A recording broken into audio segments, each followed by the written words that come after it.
یہ وہ لمحہ ہے جب میرب کے دل و دماغ میں متسم نے اپنی جگہ بنا لی ہے، متسم کے لیے پریشان ہے، معافی مانگتی ہے اپنی ہر اس غلطی کی جو اس نے اپنی نادانی اور بیوقوفی میں کی، اور متسم بھی اسے دل سے معاف کر لیتا ہے۔ آج متسم کا کہا بھی پورا ہو جائے گا کہ ایک دن تم خود اپنے ہاتھوں سے ان پیپر کو پھاڑو گی۔ متسم کے کھو جانے کا خوف میرب کو اس کے موت کے منہ میں جانے کے بعد محسوس ہوا۔ ادھر متسم کے ساتھ ان کے مخالف پارٹی کی دشمنی مزید خونخوار ہو چکی ہے۔ اس کی بیوی کے ساتھ جو کچھ ہوا اس پر متسم ان کے ایک آدمی کو مار کر آیا تھا۔ اس کے بعد شروع ہوتی ہے اصل کہانی، کیونکہ متسم پر کیس کریں گے، وہ اس کی جان بخشی کے لیے خون بہا مانگیں گے اور اپنے ایک لوتے جانشین کی خون بہا کے لیے ماں بیگم اپنی اکلوتی بیٹی مریم کو پیش کر دیں گی۔ متسم کی غیرت کیسے برداشت کرے گی کہ اس کی بہن اس کی مخالفین کے گھر چلی جائے؟ وہ اس زمین کے کاغذ جس زمین کے لیے ان کی پہلی قسط میں ہی لڑائی ہو چکی ہے لے کر گھر سے نکل رہا ہوتا ہے کہ میں ان کے منہ پر ماروں گا کاغذ، بہن نہیں دوں گا۔ جب ماں بیگم اسے روکتی ہیں کہ ایسا نہ کرو، فیصلہ ہو چکا ہے اور پنچایت نے یہی فیصلہ سنایا ہے، لیکن متسم کسی کی نہیں سنتا، جس کے بعد آپ دیکھیں گے اپنی بہن کو یہ چھڑوانے جائے گا، لیکن وہ روتے ہوئے بتائے گی کہ اب کوئی فائدہ نہیں، میرا نکاح ہو چکا ہے، میں واپس نہیں جا سکتی۔ جس شخص سے متسم شدید نفرت کرتا ہے، مار بھی نہیں سکتا کیونکہ بہن کو بیوہ نہیں کر سکتا، لیکن اپنی ماں کے خلاف چلا جاتا ہے کیونکہ میرب بھی اسے سارے معاملے میں مریم کو بے قصور کہتے ہوئے متسم پر ناراض ہوتی ہے کہ یہ کہاں کا انصاف ہے کہ بھائی کی جان بچانے کے لیے بہن کی قربانی دی جائے۔ مریم کو ہمیں وہاں سے نکالنا ہے کسی بھی صورت میں اسے برباد ہوتے نہیں دیکھ سکتی۔ ایسے میں میرب کی خود کی طبیعت خراب ہو جاتی ہے، پتہ چلتا ہے کہ وہ امید سے ہے۔ یہاں پر ماں بیگم کی خوشی کا کوئی ٹھکانہ نہیں کہ میرے بیٹے کا جانشین آنے والا ہے، مجھے پوری امید ہے کہ بیٹا ہوگا۔ میرب ایک بار پھر سے ماں بیگم کے سامنے کھڑی ہو جاتی ہے، بیٹا ہو یا بیٹی میرے لیے دونوں برابر ہیں۔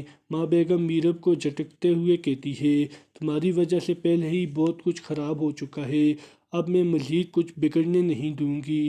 حیا اس سب میں پاگل ہو جائے گی کہ ایسا نہیں ہو سکتا، متسم اور میرب کی اولاد، وہ میرب پر گھٹیا الزام لگانے کی کوشش کرے گی، لیکن جہاں متسم اپنی بیوی کے ساتھ کھڑا سب کو منہ توڑ جواب دے گا۔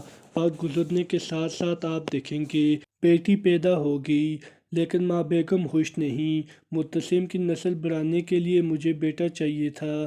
میرب کو بھی غصہ آتا ہے، بیٹی تو آپ کی بھی تھی۔ متسم ایک بار پھر اپنی ماں بیگم کے سامنے کھڑا ہوگا، بیٹی مجھے بیٹے سے زیادہ پیاری ہے اور میں یہ برداشت نہیں کروں گا کہ اب میری بیوی یا بیٹی کے ساتھ کوئی بھی بدسلوکی ہو۔ ماں بیگم کو جلد انجام کی طرف لایا جائے گا جب ان کی خود کی بیٹی اجری ہوئی واپس آئے گی، کیونکہ وہ شخص جنگلی جانور ہیں۔ متسم اور اس کا ایک بار پھر سے سامنا ہوگا، وہ اپنی بیوی کو واپس لے جانے کے لیے متسم کی حویلی آئے گا اور متسم کے ساتھ اس کا ایک بار پھر بڑا جھگڑا ہونے والا ہے، یہاں تک کہ بات مرنے مارنے پر آ جائے گی۔ قصاص کی لڑکی واپس نہیں ہوگی، اس فرسودہ نظام کو بدلنے کے لیے کسی بھی حد تک چلا جائے گا۔ متسم اس شخص سے اپنی بہن کو نجات دلائے گا۔ ادھر میرب متسم سے اظہار محبت کرے گی کہ ساری زندگی غلط سمجھا تمہیں، لیکن اب پتہ چلا کہ سوچ میری غلط تھی، میرے ساتھ جو کچھ بھی ہوا وہ میری قسمت میں لکھا تھا، لیکن جو کچھ میں نے تمہارے ساتھ کیا وہ سب نہیں ہونا چاہیے تھا۔ ایسے میں حیا کو بھی اپنی غلطیوں کا احساس ہو جائے گا۔ اس سب کے بعد وہ متسم سے دستبردار ہو جائے گی اور ماں بیگم جن کی عقل ٹوٹ چکی ہے، بیٹی کی بربادی کے بعد وہ نہ صرف میرب سے معافی مانگتی ہیں بلکہ اپنے رویے کو بھی بدل لیتی ہیں کہ یہ سب میری غلطی تھی۔ اپنے خاندان کے نام، عزت، مرتبے اور جائیداد کو بچانے کے لیے میرب اور متسم کو زبردستی اس رشتے میں باندھنا چاہتی تھی، لیکن بھول گئی تھی کہ یہ سب کچھ اپنے خون کے رشتوں کے سامنے بے معنی ہے۔ یقیناً حیا کی شادی بھی ڈرامے کے اینڈ میں دکھا دی جائے گی۔ ہیپی اینڈ کے ساتھ ڈرامے کا اختتام ہوگا۔ میرب اپنی بیٹی کو اپنی طرح پڑھا لکھا کر وکیل بنانے کا عزم کرے گی اور مبتسم اس کا ساتھ بھی دے گا۔ یقیناً آپ کو آج کی یہ ویڈیو بہت ہی زیادہ انٹرسٹنگ لگی ہوگی۔ یہ تھی اس ڈرامے کے متعلق ہماری پریڈکشن۔ اس ڈرامے کا اینڈ تھوڑا مختلف بھی ہو سکتا ہے۔ یقیناً امید ہے ہمیں کہ اس طرح کا اینڈ ہی آپ کو دیکھنے کو ملے گا۔ پھر بھی اگر ڈرامے کا اینڈ مختلف ہو تو اس کے لیے ہم معذرت خواہ ہیں۔